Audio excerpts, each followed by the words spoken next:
Magandang araw po sa inyong lahat. Welcome sa Kabuhayan at Negosyo. Ang programang magbibigay ng inspirasyon at kaalaman sa inyo tungkol sa mundo ng pagninegosyo at kabuhayan. Ngayong araw po ay makakasama natin ang isang negosyante na nakatutok sa outsourcing services upang matulungan ang mga negosyo na mapabuti ang kanilang operasyon mula sa customer support hanggang IT services. Ang C-Force Outsourcing ay isang kumpanya na nag-aalok ng mga serbisyo sa outsourcing tulad ng customer service, IT support, at iba pang administrative works. Tama ba yun? Tama po. Layunin nilang tulungan ang mga negosyo na mapabuti ang kanilang operasyon at makapag-focus sa core activities. Sa kanyang dedikasyon at inobasyon, nagawa niyang gawing negosyo ang kanyang misyon. Mga kaibigan, mga kanegosyo, at ipong i-welcome dito sa Kabuhayan at Negosyo ang ating panauhin, Engineer Carolina Rufino Tan, owner ng C-Force Outsourcing Inc. Welcome po sa Kabuhayan at Negosyo, Miss Carolina. Thank you, Yusek Abdulgani. Thank you for inviting me here. Oo. Tama-tama yan dahil ang pag-usapan natin ay about BPO, no? So, ano ba ang kwento dito sa negosyo nyo? Paano nagsimula paano ka nagsimula sa industriya ng business process improvement, ano? At outsourcing po? General services po. Oo, Well, by profession, Yusek, I'm an industrial engineer. Mhm. I'm a graduate of Mapua Institute of Technology. I took master's degree in engineering also, focusing on industrial engineering. So, ang passion ko talaga is to solve problems. Okay. So, 1999, when I first hired by a Japanese company to do their production planning and control. So bago work. ka magtayo ng Yes, nagtrabaho ka muna sa isang kumpanya? Nagtrabaho po muna ako para i-practice kung ano man yung napag-aralan ko nung college. Okay. Tapos, ang pinaka-assignment ko to improve the production planning and control department of that company. And at the same time, make the company ISO 9000 certified. So, nung 1990s, 1999, masyadong boom or required yung ISO certification sa mga manufacturing plants here in the Philippines. Then I was able to make that company certified. Then the Lopez Group of Companies hired me to do the same thing. So I was hired as a quality assurance engineer. Ganun din, i-set up the quality management system of their companies. Pwede bang sabihin or hindi pwede sabihin? So bali, bago mo itayo ito ay talagang na-practice mo yung profession mo bilang industrial engineer. Yes po. Okay. So talagang lahat ng sulok ng operation from, let's say, saan may problema sa on this particular process, kailangan bang mag-automate, kailangan bang mag-document, magdagdag ng tao, magbawas ng tao, lahat po yan, chinecheck ko. So that's from 1999 until 2004. So, matagal ka rin nagtrabaho. Yes po, kasi ang objective ko to practice nga my profession. But I have a timeline. Sabi ko, by the age of 25... By the way, you are a graduate of industrial engineer. Yes, saan college? Saan? Mapua Institute of Institute. Technology. Okay. So, at the age of 25, sabi ko, dapat maging negosyante na ako. Okay. Kasi ang inspiration ko, yung parents ko. I grew up in a family of entrepreneurs. Tapos they have this manufacturing plant in Santa Cruz, Laguna. We export decorative items sa Europe and sa US. So nakita ko... So exporter yung mga parents ko. And they started from scratch. So 4 kami magkakapatid, magkakatulong kami dun sa negosyo. Tapos nakita ko kung paano nila bigyan ng trabaho yung community, hindi lang sa Santa Cruz, Laguna. If you're familiar po sa Paite, Laguna, Pangil, yes. Di ba they're known for mga handicrafts, yung mga ukit-ukit, yung mga paper mache. Naging suppliers po nila yon. So ano yan? It is not intended for local. Ano yan? Yes, for export yan, di ba? Yes. So ito talaga yung nagbigay sa'yo ng inspirasyon Lumaki ako sa negosyong yun, Yusek. So, na-inspire ako sa family ko, sa effort ng family ko. They started the business from scratch. Hanggang sa, doon na kinuha yung pagpapaaral sa aming magkakapatid. So sabi ko, pag nag-age ako ng 25, high school pa lang ako, may goal na ako nun eh. Pag nag-age ako ng 25, dapat may sarili akong negosyo. So, hindi ko pa alam nun kung ano yung negosyo ko. Basta sabi, pagka-graduate ko, pre-practice ko yung profession ko, by the age of 25, I resigned. USEC, maganda yung trabaho ko in that telco company. Ang ganda ng position ko. Siyempre, telco yan. Yes, Oo. sobrang, in terms of compensation, benefits, position, ang ganda. Kaya lang, may goal ako eh. So, since nandun ako sa ganung industry, naging part ako ng pioneer team to launch the first cable internet in the Philippines. So, nasa internet industry na ako, no? Okay. I put up an internet cafe way back 2004. Ano to sa Bulacan? Sa Laguna. Sa Laguna. po. Mhm. Yes, I put up an internet cafe. I named it Carol's Box Internet Cafe. So, nakatutok ako doon for a couple of years, and then nung inaakala ko na pwede na siyang iwanan, bumalik ako sa Tatanong ko lang Yes, yung po. itinayo mo na coffee shop, Carol's Box Internet Cafe. internet cafe. So, yung pagpatayo mo rito ay yung naipon mo bila Yes. yung sweldo mo doon sa Yes, po. telco company. Exactly. So, lahat ng savings ko doon ko inilaan. Kasi bilang empleyado, hindi lang naman po ako nakarely doon sa employment ko. Ay may side hustles ako. Since I'm a process consultant, may mga inaayos akong ibang companies din, their operations, not related to that industry, of course. Tapos, I was able to save some money, and then I put up Carol's Box Internet Cafe muna. Hanggang ngayon ba, nandyan pa rin yan? No, ito po yung kwento Okay. nun. So sabi ko, okay, pwede nang pakawalan to sa employee ko. That time, balik na ako sa telco ulit. So naging consultant ulit ako nung telco. Inikot ko po, name it, kung ilan yung telco dito sa Philippines, more than siguro 70% na pasukan So, ko yan na. talaga yung sector ninyo, Siya yung mga industry telco. ko. Okay. So, bumalik na ako. And then, finally, na-employ ulit ako habang may Carol's Box Internet Cafe. And then, my last employment was with this biggest telecommunication company in the Philippines. I was the Assistant Vice President for Enterprise Business Architecture. So, same thing. Pag-aayos pa rin ng sistema, proseso. By the way, anong company to? Telco? Globe Telecom Globe. was So, my naging last Vice President kayo dyan? Assistant, AVP, that's Okay. my position at Globe. Pero since na-name na natin yung Globe, so I work with Sky CableNet, Bayantel, Eastern Telecoms, and then Globe Telecom. So talagang yung experience mo ay very wide sa mga Sa telco. company. So pumunta naman tayo dito, Carol, sa Kay C-Force Oo, Outsourcing. ano ba itong C-Force Outsourcing at ano talaga yung nagbigay sa iyo na inspirasyon na umpisahan itong negosyo na to? So I went back to as an employee, no. I went back to telecommunication business. Then sabi ko, mas marami akong magagawa kung lalabas ako ng telco. Kasi na-experience ko nang mag-put up ng sarili kong negosyo, maliit na negosyo, Carol's Box Internet Cafe, and okay siya. So I resigned at Globe Telecom. The day after I resigned, I put up C-Force Outsourcing. So, ang main focus niya is to help Globe Telecom in their operations. Ang kwento niya, Newsec, ganito. Gusto ko na talagang umalis sa Globe as employee. I have several reasons. And then, diyan lang yung office nila sa Globe, dito sa Globe Telecom Plaza, sa Pioneer. Sabi, may nakasalubong akong friend from Mapua na also employee of Globe Telecom. Kaklase mo? Yes, sabi Okay. niya, Carol, do you know someone at a contractor na pwedeng tumulong sa amin? Kasi nung time na yun, katatapos lang ng bagyo, down yung facilities, maraming... Anong year ito, Carol? That's 2009. Okay. Okay, bago May pala. bagyo, Okay. bagyo. So, kailangan talaga ng contractors, kailangan ng tulong.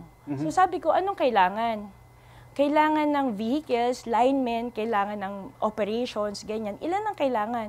At least 10 vehicles para maging contractor.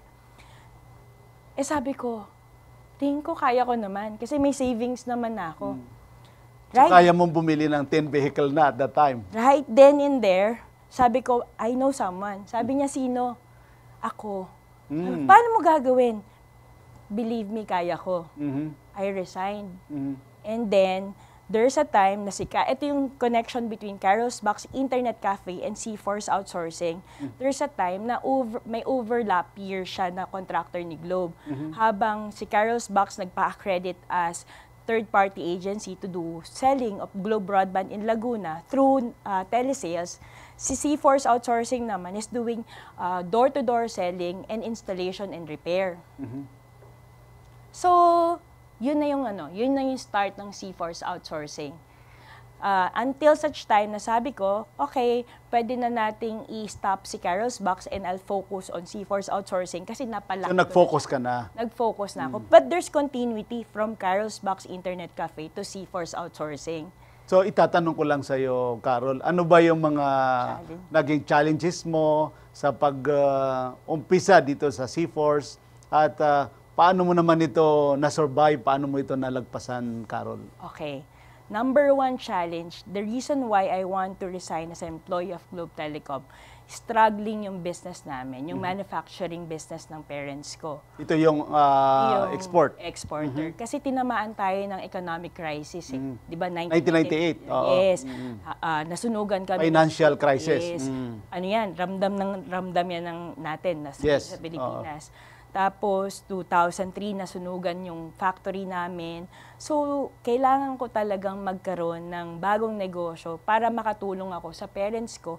And at the same time, kung ano man yung debts ng family. Pero malayo ito kasi manufacturing and then nag-outsourcing business. So, kaya lang, hindi ka ba nahirapan dun sa transformation or ano ba ang...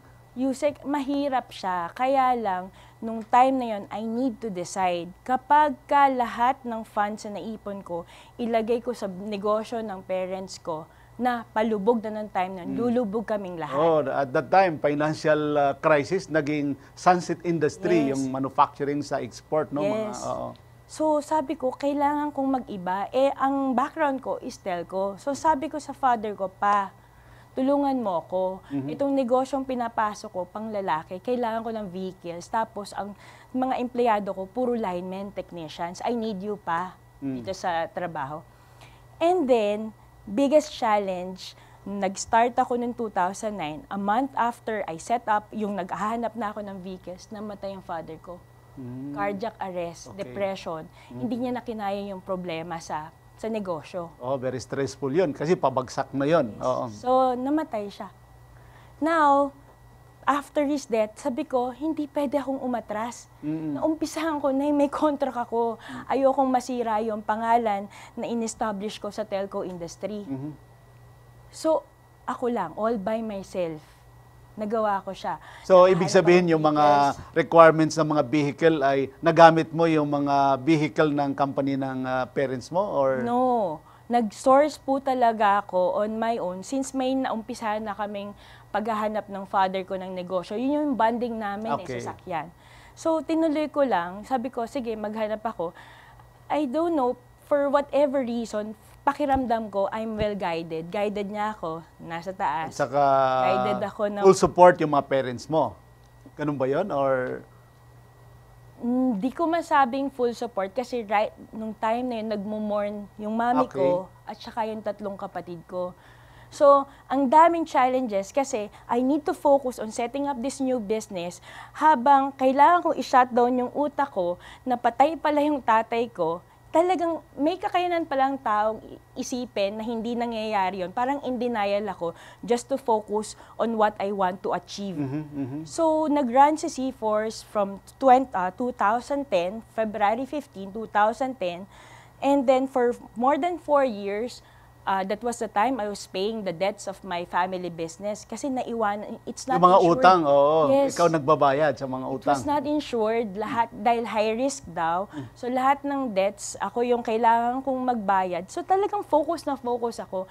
Noong time, Yusek, na fully paid na, walang nailit na property nakasanla, as in hindi naman bumagsak yung way of living namin, still the same, umangat pa nga. Doon ko lang na-realize, patay na pala yung tatay ko. Okay. So, doon ako umiyak lahat. Okay. Binuhos ko na lahat. So, yung time na yon, parang feeling ko, nabunutan ako ng tinek, Yusek, na wala na kaming utang, okay na yung mami ko, okay na yung mga kapatid ko. I mean, well, tinutulungan ko pa rin sila. Pero, ang daming challenges in this kind of business. Okay, so paano mo naman ito sinimulan talaga, ipakilala yung C-Force Outsourcing sa sa public at ano yung naging strategy mo para makilala itong negosyo mo? Actually, si C-Force Outsourcing, it's a back-end operation support business. Generals, we provide services. It's not the type of business na ipapakilala mo sa public. Okay. Kailangan ko lang magbigay ng quality service doon sa kliyente ko nung time na yon. So ano talaga yung ginagawa ng company? C-Force Outsourcing. So I started with installation of and repair of landline and broadband ni Globe Telecom. So contractor ka ng mga telco? Yes, facility maintenance, door-to-door selling, telesales, even back-end operation support, ginagawa ko yan. Doon ako nag-umpisa. Okay. So paano mo talaga, kasi siyempre Carol, sabi mo nga kanina ito ay negosyo ng mga lalaki, di ba? Yes. So ano yung naging innovation mo, mga strategy mo na ginamit mo para maging competitive yung kumpanya mo sa market? Kasi of course, baguhan ka at saka hindi ka pa ganun kalaki. Correct. Alam mo, very good question, Yusek. Kasi as compared to my fellow contractors, matagal na sila sa industry, pundasyon na sila. Ako, what I have is my experience as an industrial engineer.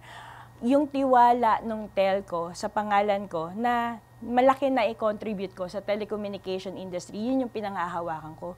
I'm very keen to details. Ultimo, maliit na problema, malaking problema. Like ano yung mga maliliit, malalaki na problema na na-encounter mo dito sa telco na mga clientele mo? Madami. For example, syempre, mag-i-install ka ng internet and landline. So, i-issuean ka ng materials. You have company-owned materials issued. Tapos, meron ka din supplied ni client. So, kailangan i-inventaryohin mo yun lahat. Kailangan ma-install mo at ma-repair mo yung ticket within SLA, Service Level Agreement. Let's say 4 hours, dapat ma-restore mo yan within 4 hours. So, those kind of problems, ang tingin kapag nag-complain, for example, you complain for an internet problem, akala nyo, hello, pa-repair nito please, nakabala yung negosyo namin, ganyan. Ang dami pang nangyayari behind. Okay. So kami yun, nagde-dispatch kami ng tao, we make sure na on time darating, we make sure na lahat ng materyales nandun. Basta sa amin, contractor, service contractor, kung ano yung nasa kontrata, let's say, 100 tickets in a month, dapat ma-restore nyo on time, gagawin namin yun. Okay. Kunyari, may bagong kliyente, gusto mag-subscribe ng internet or landline, kailangan ma-install namin Okay. yun. Or else, penalty kami. Yun yung buhay contractor. Okay. So ano naman yung mga future plano ng C-Force na kayo ba may balak kayong mag-expand sa ibang services dito sa telco or i-maintain nyo yung business dynamic nyo sa kanila? I started with the telecommunication industry kasi yun yung comfort zone ko. But the reason why I joined BNI, Business Network International, it's an organization of entrepreneurs, is because I want to offer my services to non-telco clients. So, nandyan na yun, nagkaroon ako ng experience na i-serve yung big names in the industry. Like, for example, Coca-Cola, Mondenisin, I Choose Insurance Agency. I provided the needed manpower and service for them. Okay. So, yun yung goal ko. Future state ni C-Force Outsourcing, hindi lang local companies yung isa-serve ko, but also international clients. Okay, okay. So, ano ba ang most rewarding part naman ng pagiging business owner mo dito sa negosyo mo na talagang masasabi mo na pinaka-rewarding sa'yo? Ang most rewarding part, yung nakikita mong nagkakaroon ng trabaho yung kapwa Pilipino mo. So, nagbibigay ka ng job opportunities. Yun yung legacy ng family ko. Yun yung driver ko, bakit ko inumpisahan si C-Force Outsourcing. Yung makakuha ko ng projects and then mabigyan ko ng trabaho yung mga Filipinos. Kung hindi nyo matatanong, Yusek, ako na lang ang natitira dito sa Pilipinas. Lahat ng mga kapatid ko and their families are already in Australia. Okay. So tinatanong nila ako, bakit ako nag-i-stay dito? Bakit hindi, mas maganda daw yung opportunity ko doon? Mas malaki yung sweldo, maganda yung buhay. Sabi ko, masaya ako sa Pilipinas and I want to continue my advocacy of providing jobs to my fellow Filipinos. Very good. At napakaganda yung mga naibibigay mong inspiration, yung istorya mo sa buhay at pagpapatuloy natin yan doon sa mga personal experiences mo sa business, sa pagbabalik ng kabuhayan at negosyo. Huwag po kayong alis.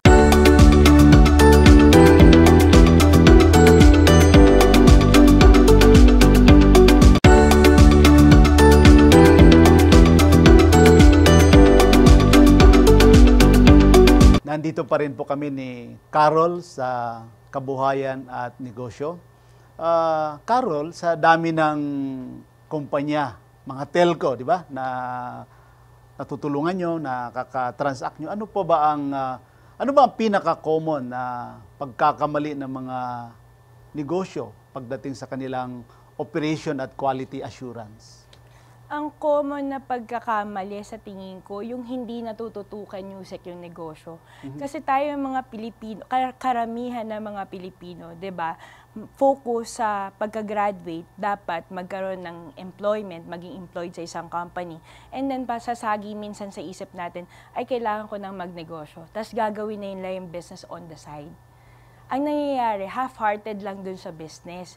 So as a result, hindi ka nakakapag-provide ng quality service kasi wala yung heart mo dun sa negosyo mo. So ang masasabi ko lang, if you put up a business, whether small or big business, dapat tutok ka 100%. Tama yan. At ikaw ba ay nakatutok dito sa C-Force o may iba ka pang negosyo, Carol? Si C-Force Outsourcing, sa 15 years ng operations nito, masasabi ko na somehow kaya ko na siyang i-manage together with other business. Bakit together with other business? Ako, naniniwala ako sa do not put all your eggs in one basket. Tama yan, oo. Kasi, for example, kunyari, may mangyaring, ang business naman natin, alam natin, may ups and downs. Yes, yes. Hindi man palaging okay si C-Force. At least, meron tayong other source of income. So right now, I'm into hospitality industry. Okay. Meron akong, matatapos na siya, Yusek, meron akong tinatayong mini events place. Okay. Para siyang hotel operation in Santa Cruz, in Cabuyao, Laguna. Cabuyao, Laguna. In Cabuyao, Laguna. So hopefully mag-start siya this April. Very good. Yun. And other than that, I have other investments as well. Very important, Yusek, yung meron kang insurance. I'm not an insurance broker. Yes. Pero it's very important from my experience, importanteng may So ngayon nagda-divest ka na rin sa ibang business. Yes, like real estate, insurance, investments, and ito nga, this one, the hotel industry, events place. Okay, sa yung personal challenge naman, Miss Carol, ano ang tingin mo na kinakaharap mo na sa tingin mo humubog sa iyo bilang isang successful entrepreneur? Malaki ang pasasalamat ko sa pamilya ko, sa parents ko. Kasi at first, akala ko, pinahihirapan lang nila ako. Kasi at a very young age, may responsibility na ako in our business. Tapos, bilang panganay, 4 kaming magkakapatid. So, kailangan ko silang, alam mo... So, tinutulungan mo rin ang mga kapatid mo? Yes. Kaya nga, Yusek, personally, 40 years old na ako nag-settle down. 40 years old ako nung nagkaroon ako ng anak. Okay. So, very late na rin. I'm in my late 40s now. Okay. Kaya, medyo tayo mga Pilipino, uunahin natin yung pamilya natin bago yung sarili natin. So, sa personal side, medyo na-deprioritize yung sarili ko to give way sa mga personal needs ng family ko. So, sa ngayon, Miss Carol, paano mo naman binabalanse yung, of course, pagpapatakbo na yung negosyo at saka yung personal mo na buhay? Paano ko binabalanse? Nasanay na lang ako talaga na multitasker. Pero siguro, yung early stage ng buhay ko, dun lahat talaga ako nag-focus. Kaya right now, parang naging madali na lang lahat para sa akin. So, at the age of 47, sabihin ko na, 47. No? Bata ka pa. At the age of 47, sa ngayon, wala akong helper. Pinagtutulungan namin ng husband ko, ni Glenn, yung pag-aalaga. Nakatutok ako. I'm so full-time mother. Full-time mom ako, full-time business owner. And full-time kapamilya ng parents at ng aking ng Okay. mga kapatid ko. So, kaya naman. It's all about time management and Correct. discipline. Ano talaga yung values or prinsipyo mo na talagang nag-guide sa'yo sa negosyo? Kasi ngayon, napakaganda yung paghawak mo sa negosyo mo, Carol. Ang values ko, wala kasi akong gitna, wala akong neutral. Pagka sumugal ako sa isang negosyo, 100% yun yung tutok ko. Mhm. So, hindi half-hearted. So, I always start with the end goal in mind. Kung ang end goal ko is to make like C-Force Outsourcing a global brand, a global company that serves managed services globally, yun yung focus ko. Kanina nabanggit mo yung mga tough times, no? Yung mga malalaking challenges sa negosyo, sa pamilya. So paano mo minomotivate ang yung sarili sa panahon ng mga challenges, tough times, Miss Carol?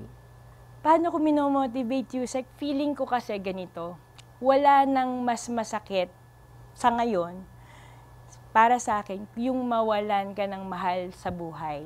So, kasi papa's girl ako eh. Mhm. So, pero, paano ko minomotivate yung sarili ko?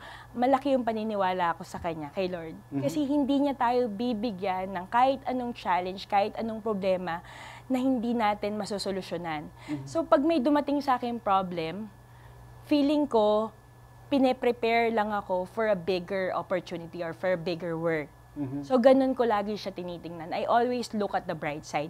Hindi ako tumatambay sa problema, Yusek. Basta pagka may problema, what's the solution? Okay, what's next? Then, kung ano man yung learnings from that experience, baon ko lang yun for the future. Pag-usapan natin kasi, alam mo, Telco, parang during the pandemic, lalong nag-boom yung kanilang mga businesses, no?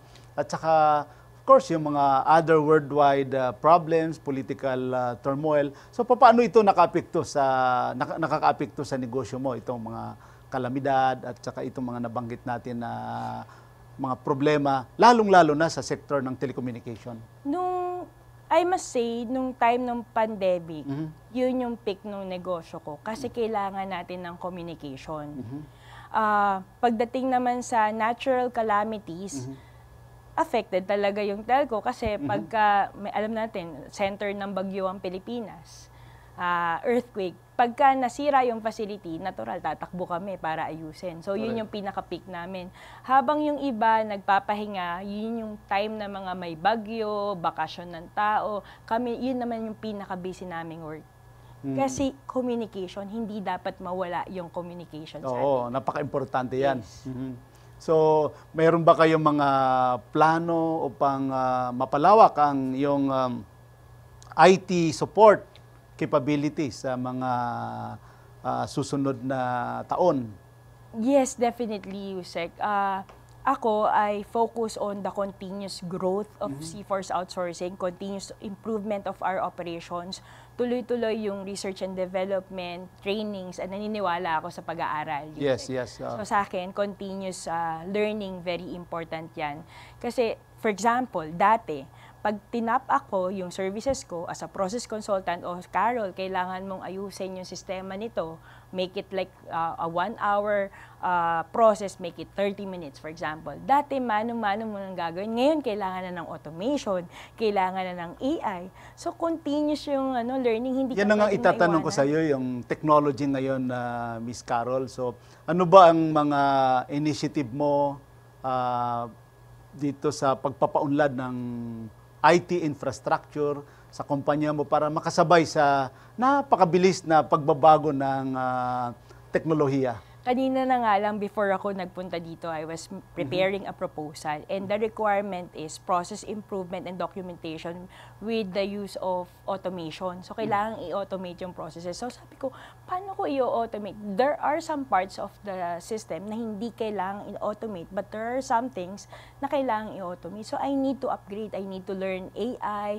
what's new in this technology. So, as of this time, hindi ko pa masasagot kung ano yung specific AI requirement.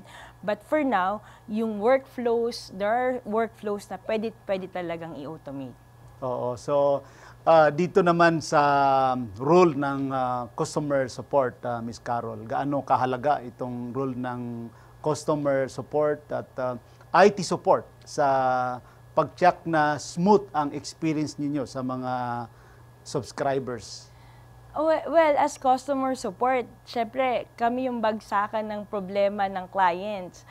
Bumagsak yung internet, wala na ako ng internet, papakiayos. So, kayo ang sumasalo dyan? So, I had a project na ganun yung ginawa namin, kailangan namin sahuluhin, and you need to keep your self composed. Hindi mo dapat pairalin. Again, it's all about discipline. Kung ano yung binigay sa aming project, kasi hindi lang naman kami nakafocus sa customer support, sa IT, sa engineering work, sa back-end. Kung ano yung mapanalunan kong project, yun yung ginagawa ko. Kaya nga ang tagline namin, at C-Force, we get the job done. So, kailangan talaga naming aralin mabuti kung ano yung requirement. Kung customer support, going back to your question, so we need to address the problem immediately kasi may certain key performance indicators, may certain SLAs na kailangan kaming ma-achieve. And C-Force is known for that. We may not be the biggest, we may not be the richest contractor in industry, but we make sure that we are the best in every project that we handle. Okay. So, yun yung identity namin in this industry. Okay. So, mamaya ipagpapatuloy natin yung discussion natin dito sa mga clientele, no? Yung mga challenges sa industriya ninyo sa pagbabalik po ng kabuhayan at negosyo. Huwag po kayo alis.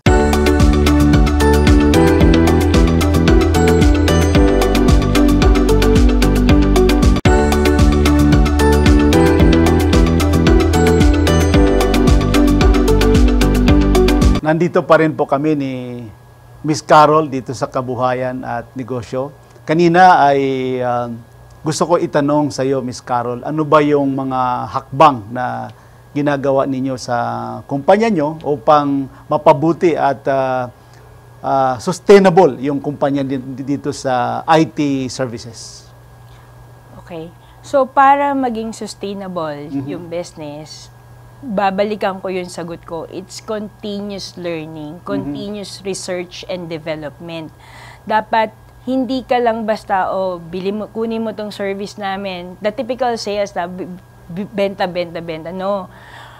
Sa akin kasi, hindi ako, for example, I have an existing project na, no, hindi ako kumukuha ng projects na hindi ko kayang i-handle. So, namimili ako ng projects kung inaakala ko na sobra na sa capacity ko, hindi ko na tinatanggap.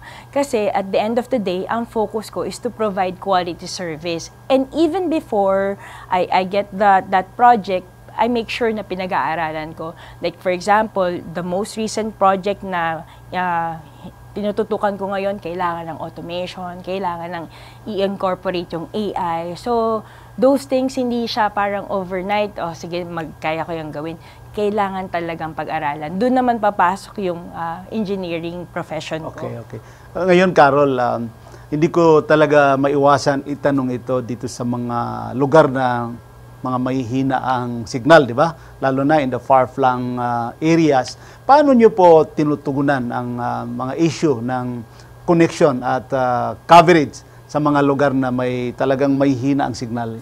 I see. So I'm not in the right position to answer yung programs ngayon ng mga telecommunication company. But what I know is, kung mahina yung signal, may mga initiative naman, hindi lang yung isang telco, lahat ng telcos, may initiative sila to put up a cell site or a tower to provide good internet and telecommunication service in that area.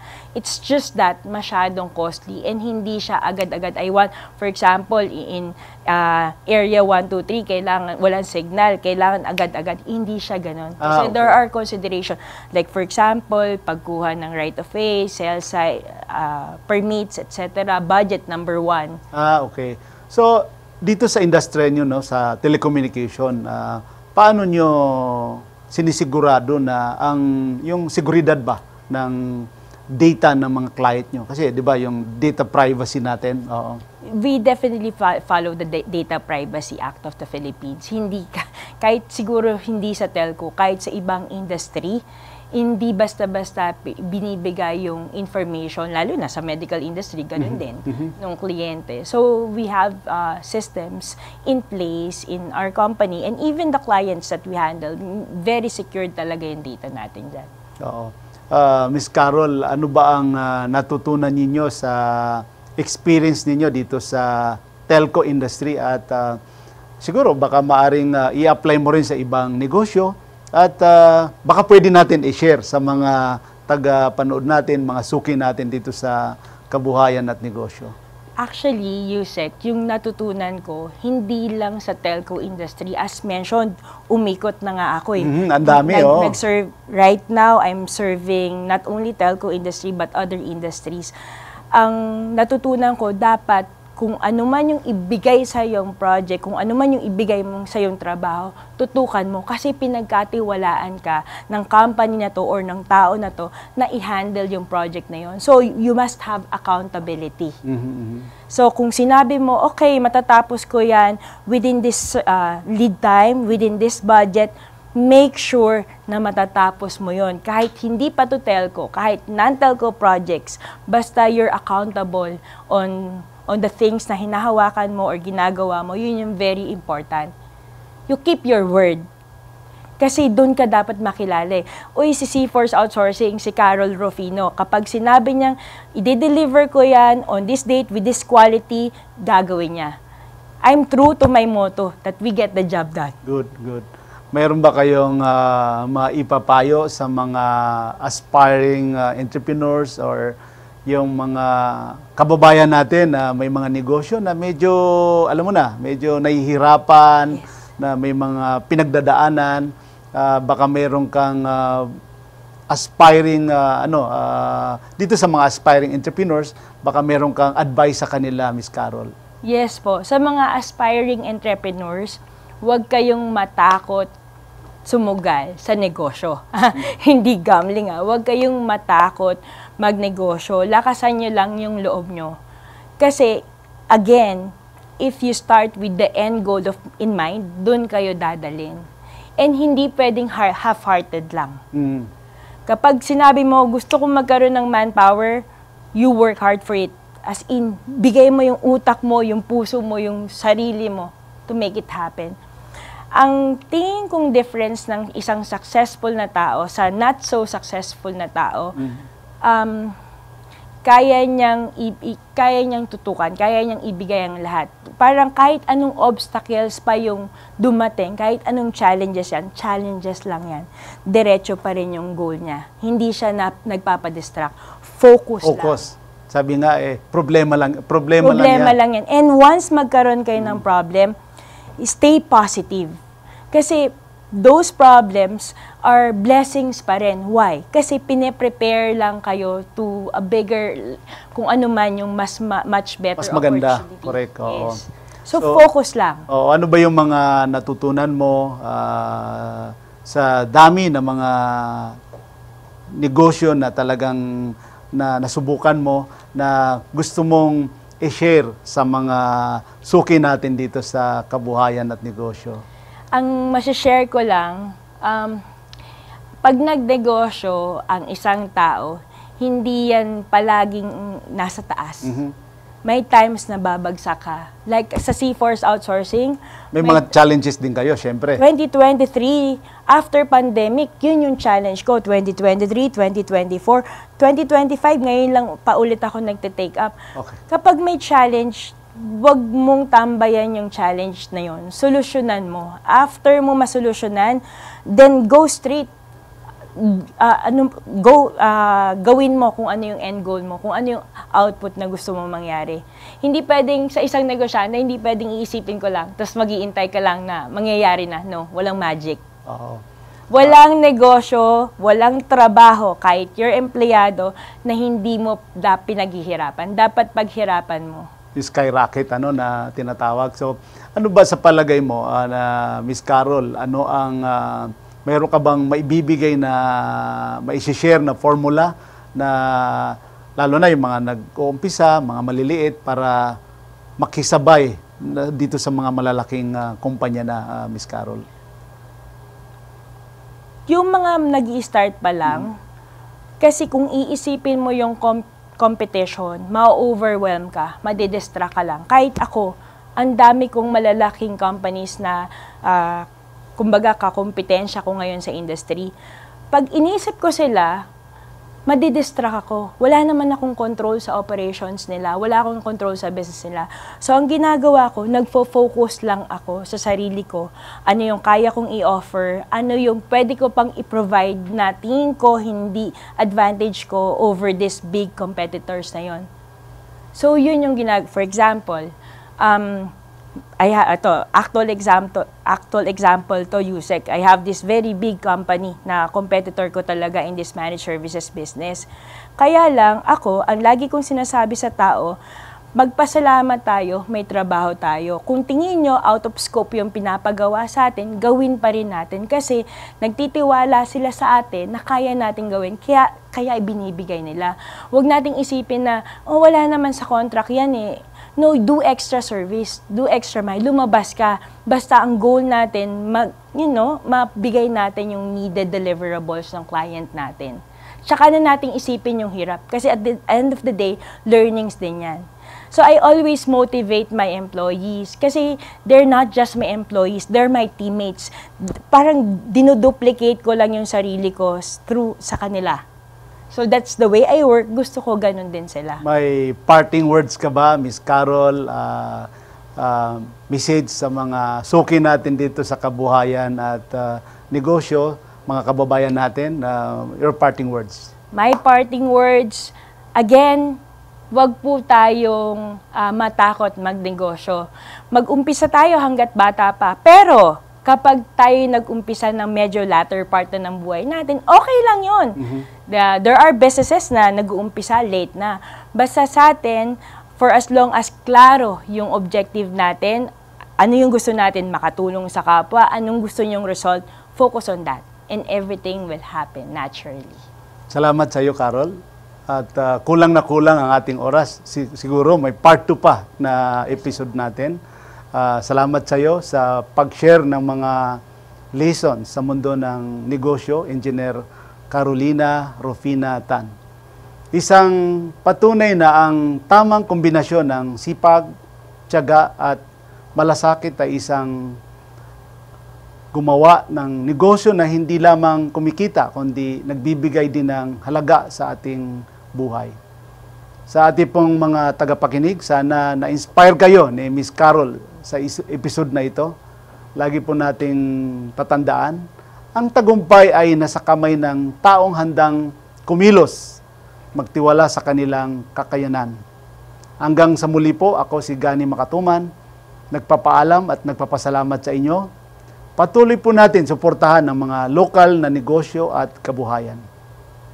Para po sa mga hindi nakapanood ng mga nakaraang episodes natin, dito sa Kabuhayan at Negosyo, pwede nyo pong balikan through my YouTube channel, Abdul Gani Makatuman, at sa aking Facebook page, Abdul Gani Makatuman, Kabuhayan at Negosyo.